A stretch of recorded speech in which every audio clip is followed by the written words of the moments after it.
So I was driving around the North Circular, yeah? And I drove past World of Leather. I thought, World of Leather? Imagine if it was a world made out of leather. I hope it is. There might be 5 minutes in it.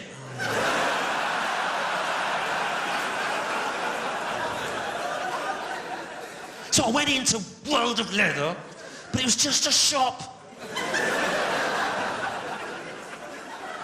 I went up to the World of Leather man. He wasn't made out of leather. It's just made out of all skin and hair and stuff.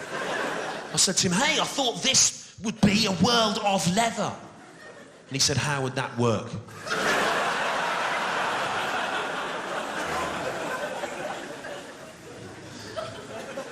Did you get a leather chair like that? Roll it over on its side. Like a leather hill.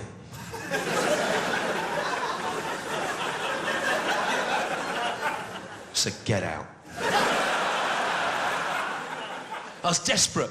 I got back in the car, went south down the North Circular, west along the A40 towards Oxford, past World of Golf. I thought, yes, World of Golf. Imagine if it was a world made out of golf. I hope it is. I hope it is. There might be 5 minutes in it. But I went in to World of Golf with just a shop. And I went up to the World of Golf man. It wasn't made out of golf. It was just made out of all meat and water, 95%. Did you know that? 95% water, all of us, and yet they say there's a shortage. I said to him, hey, I thought this would be a world of golf. He said, how would that work? I said, yeah, you get a golf club, stick them in the ground like that, like trees. Golf bag kicked over on its side. It's like a cave. Golf balls, they'd be things in nature that are white and round. Like the moon. Or a worm's egg on the rim of a cat's bottom.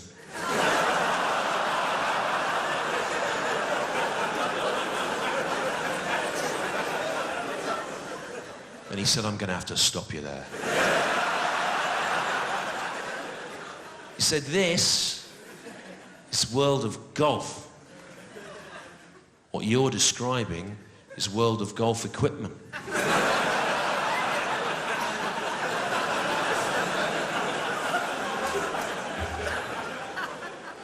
Golf is an abstract noun.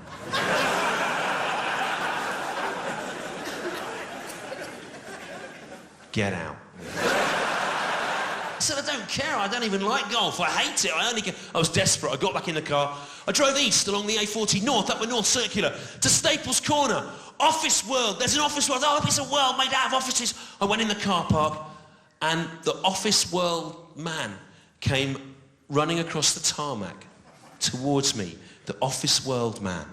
And he had a typewriter for a head.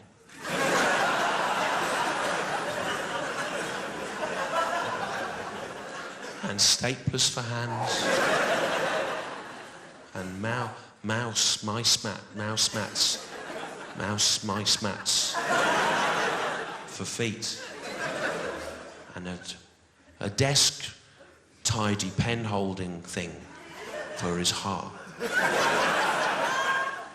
and he had a Balamorni ruler for his cock.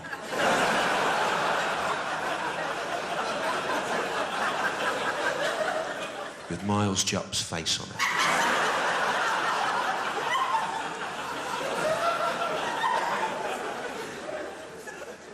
And he had a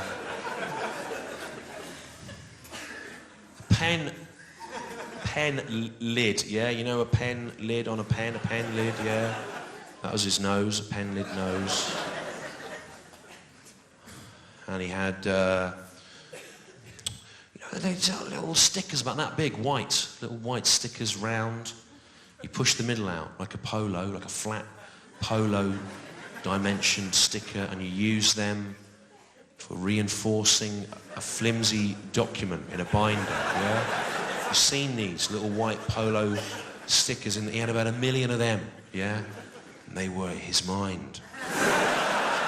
All the thoughts, yeah, going round. Then he had little, you know, a piece of string about that long, green, like wool, fibrous, like wool it is, with a tag on either end. Treasury tags, little metal tags on either end. He had about 1,000 of them, all tied up in a big spiral, and that was his DNA. Beside him, subatomic. Crick and Watson, yeah, DNA. And he had rubber, yeah, and that was his brain. And he had, I don't know if they make these anymore actually, like a black dial with letters and numbers on it, black.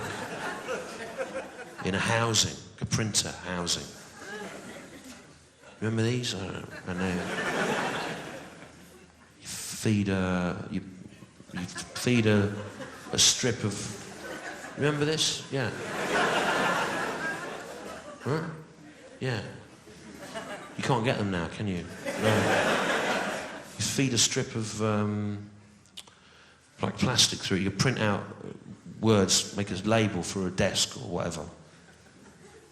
Anyway, not that. Forget about that. I'm not interested in that. Did you have one? Do you remember the strip that went through it? I'm not interested in the printer thing or the top part of the strip. What I'm talking about, underneath the strip, there was a... What? A thing that you tore off, you remember? So protect the sticky part of it. Underneath, a transparent strip that you tore off the... That's what I'm talking about. A transparent strip. He had that cut up into loads of much smaller, thinner strips. And they were like, you know when you go, ugh, and you can see all bacteria on your eyes.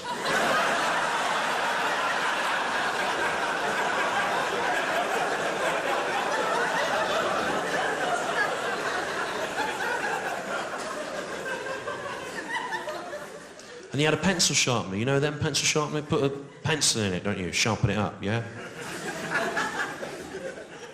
Pencil sharpener, yeah? Pencil goes in, turn it round, comes out sharp. Pencil sharpener, you've seen that?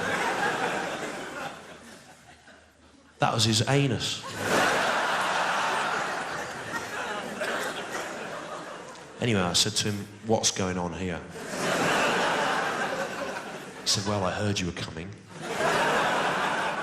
So I quickly underwent all these painful and expensive surgical procedures, having parts of my body replaced with stationery, some of which is no longer commercially available. I had to stay up late and bid for it on eBay. And I did all this, he said, with a view towards thwarting your attempts to get material out of coming here. I said, well, you didn't thwart it, did you? Demonstrably, I said to him, I got about 4 or 5 minutes out of it.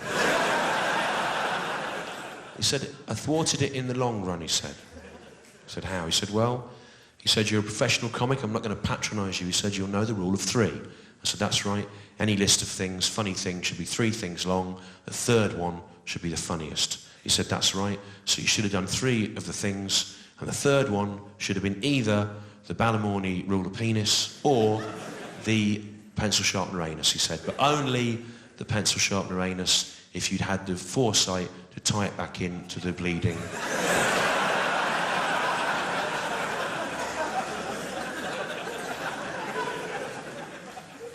But he said, what I did, he said, you should have got in there 1, 2, 3 out. What I did, he said, was I had way more surgical procedures done than I knew would be optimally funny.